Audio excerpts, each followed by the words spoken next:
सोचो आपने एक पोयम पढ़ी, आपको उस पोयम में सैडनेस फील हुई, किसी और को उसी पोयम में फ्रीडम फील हुई और टीचर ने कहा ऑथर का एक्चुअल मीनिंग कुछ और था। अब क्वेश्चन ये है, टेक्स्ट का रियल मीनिंग किसके पास है? ऑथर के पास, टीचर के पास या रीडर के पास?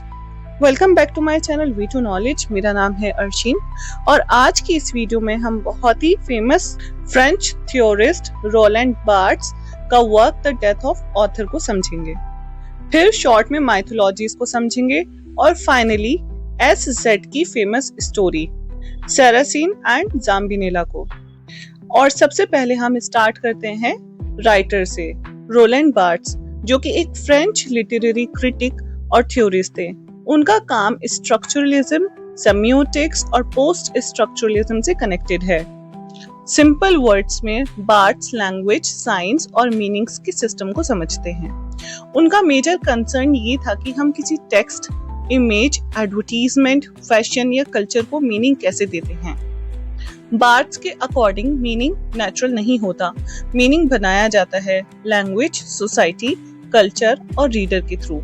इसलिए बार्थेस को समझने के लिए एक बेसिक लाइन याद रखनी होगी, मीनिंग फिक्स नहीं होता, मीनिंग क्रिएट होता है।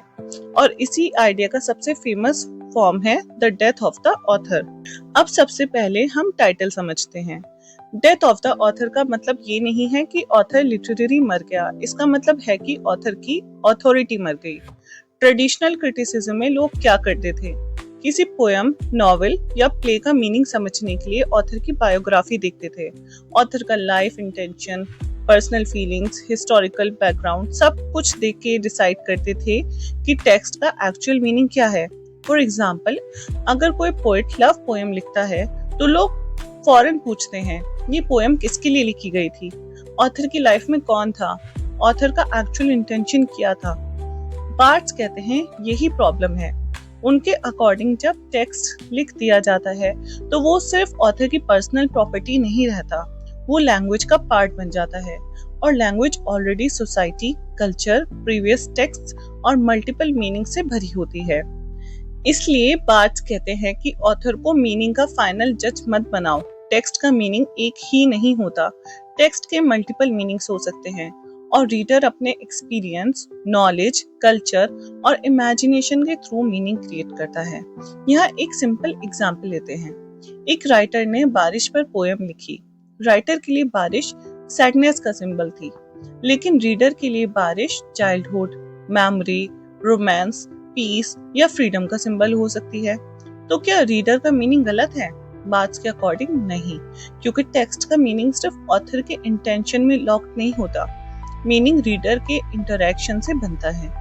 इसलिए बार्थेस की फेमस लाइन है, the birth of the reader must be at the cost of the death of the author. इसका सिंपल मीनिंग है, रीडर तब बॉर्न होता है जब ऑथर की फाइनल ऑथोरिटी खत्म होती है।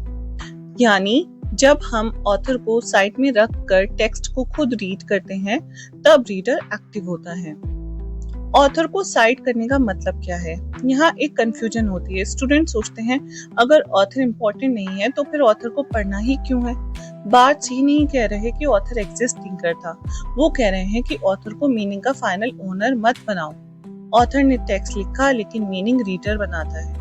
ऑथर ने वर्ड्स चूज किए लेकिन वर्ड्स के मीनिंग्स लैंग्वेज और कल्चर में ऑलरेडी एग्जिस्ट करते हैं।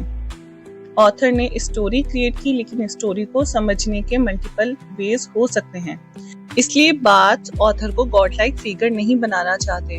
ट्रेडिशनल क्रिटिसिज्म में ऑथर को गॉड जैसा मान लिया जाता था, जैसे ऑथर ही फाइनल ट्रुथ बताएगा। बार्थेस इस आइडिया को चैलेंज करते हैं। उनके अकॉर्डिंग टेक्स्ट एक सिंगल वॉइस नहीं होता, टेक्स्ट में बहुत सारी वॉइसेस होती हैं, कल्चर की वॉइस, हिस्ट्री की, लैंग्वेज, प्रीवियस टेक्स्ट और रीडर की वॉइस। यही रीजन है कि बार्थेस का ऐसे पोस्ट स्ट्रक्चरलिज्म से कनेक्टेड है, क्योंकि पोस्ट स्ट्रक्चरलिज्म फिक्स्ड मीनिंग को रिजेक्ट करता है। अब रीडर का रोल समझते हैं। ट्रेडिशनल व्यू में रीडर पैसिव होता था, रीडर का काम बस ऑथर का इंटेंडेड मीनिंग फाइंड करना था। लेकिन बार्थेस के अकॉर्डिंग रीडर एक्टिव होता है। रीडर सिर्फ मीनिंग रिसीव नहीं करता, रीडर मीनिंग प्रोड्यूस करता है। टेक्स्ट एक ओपन स्पेस है जहां रीडर मीनिंग क्रिएट करता है। एग्जाम्पल के लिए शेक्सपियर के हैमलेट से समझते हैं। कोई हैमलेट को रिवेंज ट्रेजेडी के रूप में रीड करेगा, कोई साइकोलॉजिकल कॉन्फ्लिक्ट के फॉर्म में रीड करेगा, कोई पॉलिटिकल करप्शन के फॉर्म में रीड करेगा, कोई फेमिनिस्ट एंगल से ओफेलिया को एनालाइज करेगा, कोई साइको एनालिटिक थ्योरी से हैमलेट की माइंड को समझेगा। अब क्वेश्चन, इनमें से करेक्ट मीनिंग कौन सा है? बार्ट्स के अकॉर्डिंग एक सिंगल फाइनल मीनिंग नहीं है। टेक्स्ट मल्टीपल इंटरप्रिटेशंस अलाउ करता है।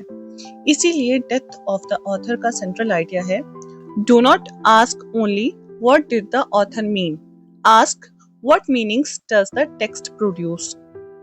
आई होप कि आपको ये कॉन्सेप्ट अच्छे से समझ आ गया होगा। अब हम आगे बढ़ते हैं माइथोलॉजीज की तरफ। यहाँ मिथ का मतलब गॉड वाली माइथोलॉजी नहीं है। बार्ट्स के लिए मिथ का मतलब है सोसाइटी किसी ऑब्जेक्ट, इमेज, प्रोडक्ट या हैबिट को एक कल्चरल मीनिंग दे देती है, जैसे कि advertisement, fashion, food, magazines, media, wrestling toys और पॉपुलर कल्चर।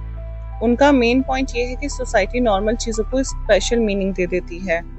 जैसे कि हम एक एड की बात करते हैं, एक एडवर्टीजमेंट में सिर्फ प्रोडक्ट नहीं होता, उस प्रोडक्ट के थ्रू एक आइडिया सेल होता है। जैसे फेयरनेस क्रीम का एड सिर्फ क्रीम नहीं बेचता, वो एक कल्चरल मिथ क्रिएट करता है कि फेयर स्किन ब्यूटी, सक्सेस और कॉन्फिडेंस का सिंबल है। या एक लग्जरी कार सिर्फ कार नहीं होती, वो स्टेटस, पावर और सक्सेस का साइन बन जाती है। तो माइथोलॉजीज में बार्ट्स बताते हैं कि मीनिंग नेचुरल नहीं होता, सोसाइटी और कल्चर मीनिंग क्रिएट करते हैं। अब इसको डेथ ऑफ द ऑथर से कनेक्ट करके देखते हैं। डेथ ऑफ द ऑथर में बार्ट्स कहते हैं कि टेक्स्ट का मीनिंग ऑथर फिक्स नहीं करता। माइथोलॉजीज में बार्ट्स कहते हैं कि कल्चर मीनिंग क्रिएट करता है। दोनों का कॉमन पॉइंट ये है, मीनिंग फिक्स्ड, नेचुरल और इनोसेंट नहीं होता। मीनिंग कंस्ट्रक्टेड होता है, यानी जो चीज हमें सिंपल और नॉर्मल लगती है, बार्ट्स उसके अंदर हिडन कल्चरल मीनिंग देखते हैं। अब हम आगे बढ़ते हैं उनके नेक्स्ट वर्क पर, जिसका नाम है एज सेड, जो बॉल्ज़क की शॉर्ट स्टोरी है। बॉल्ज़क की शॉर्ट स्टोरी में सारासीन एक स्कल्प्टर होता है। रोम में वो ला ज़ाम्बिनेला नाम की ओपेरा सिंगर को देखता है और उससे प्यार कर बैठता है। उसको लगता है कि ज़ाम्बिनेला परफेक्ट फेमिनिन ब्यूटी का सिंबल है, लेकिन बाद में शॉकिंगली पता चलता है कि ज़ाम्बिनेला बायोलॉजिकल विमेन नहीं बल्कि एक कैस्ट्रेटो मेल ओपेरा सिंगर है। इस रेवोल्यूशन से सारासीन का इल्यूजन टूट जाता है। बार्ट्स इसी स्टोरी को एनालाइज करके दिखाते हैं कि आइडेंटिटी, डिजायर, जेंडर और मीनिंग सिंपल नहीं होते। टेक्स्ट के अंदर हिडन लेयर्स होती हैं और रीडर उन लेयर्स को कोड्स के थ्रू डिकोड करता है। और यहाँ बार्ट्स के 5 कोड्स बहुत इंपॉर्टेंट है। फर्स्ट है हर्मेन्यूटिक कोड। ये सस्पेंस, मिस्ट्री, क्वेश्चन और पजल क्रिएट करता है। फॉर एग्जाम्पल, स्टोरी में क्वेश्चन उठता है, ज़ाम्बिनेला एक्चुअली कौन है। फिर है प्रो-एरेटिक कोड। ये एक्शन कोड होता है। इसमें स्टोरी के इवेंट्स, एक्शंस और सीक्वेंस होते हैं। फॉर एग्जाम्पल, सारासीन ज़ाम्बिनेला को देखता है, अट्रैक्ट होता है, उसका पीछा करता है और ट्रुथ डिस्कवर करता है। नेक्स्ट है सेमिक कोड।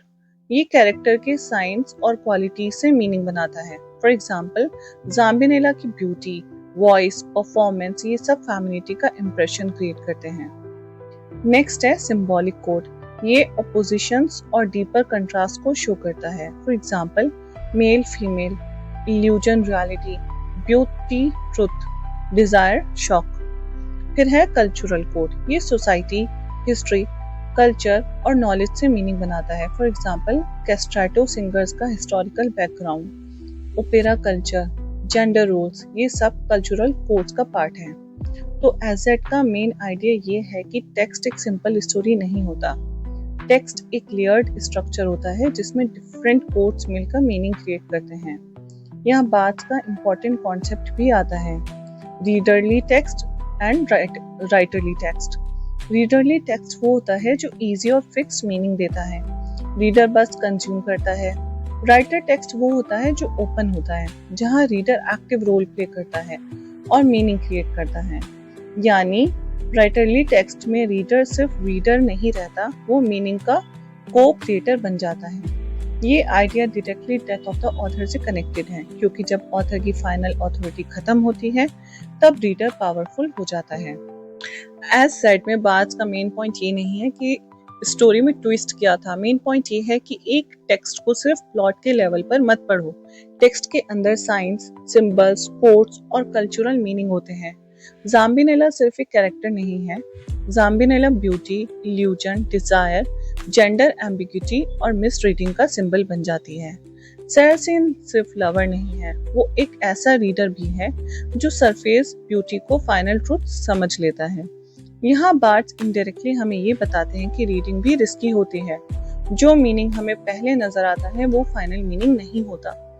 इसीलिए बार्ट्स टेक्स्ट को एक लेयर्ड स्ट्रक्चर के फॉर्म में देखते हैं। सिंपल लाइन याद रख सकते हैं, जैसे कि as that teaches us that a text is not a single meaning, it is a network of meanings।